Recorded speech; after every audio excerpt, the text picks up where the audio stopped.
مومنوں، ان لوگوں جیسے نہ ہونا جو کفر کرتے ہیں اور ان کے مسلمان بھائی جب اللہ کی راہ میں سفر کریں اور مر جائیں یا جہاد کو نکلے اور مارے جائیں تو ان کی نسبت کہتے ہیں کہ اگر وہ ہمارے پاس رہتے تو نہ مرتے اور نہ مارے جاتے،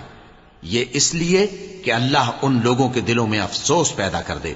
اور زندگی اور موت تو اللہ ہی دیتا ہے، اور اللہ تمہارے سب کاموں کو دیکھ رہا ہے۔ اور اگر تم اللہ کے رستے میں مارے جاؤ یا مر جاؤ تو جو مال و متاع لوگ جمع کرتے ہیں اس سے اللہ کی بخشش اور رحمت کہیں بہتر ہے،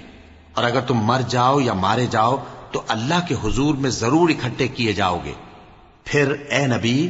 اللہ کی مہربانی سے تم ان لوگوں کے لیے نرم مزاج واقع ہوئے ہو، اور اگر تم بدخو اور سخت دل ہوتے تو یہ تمہارے پاس سے بھاگ کھڑے ہوتے، سو ان کو معاف کر دو اور ان کے لیے اللہ سے مغفرت مانگو، اور اپنے کاموں میں ان سے مشورت لیا کرو، اور جب کسی کام کا پختہ ارادہ کر لو تو اللہ پر بھروسہ رکھو، بے شک اللہ بھروسہ رکھنے والوں کو دوست رکھتا ہے۔ اگر اللہ تمہارا مددگار ہے تو تم پر کوئی غالب نہیں آ سکتا، اور اگر وہ تمہیں چھوڑ دے تو پھر کون ہے اس کے بعد تمہاری مدد کرے۔ اور مومنوں کو تو چاہیے کہ اللہ ہی پر بھروسہ رکھیں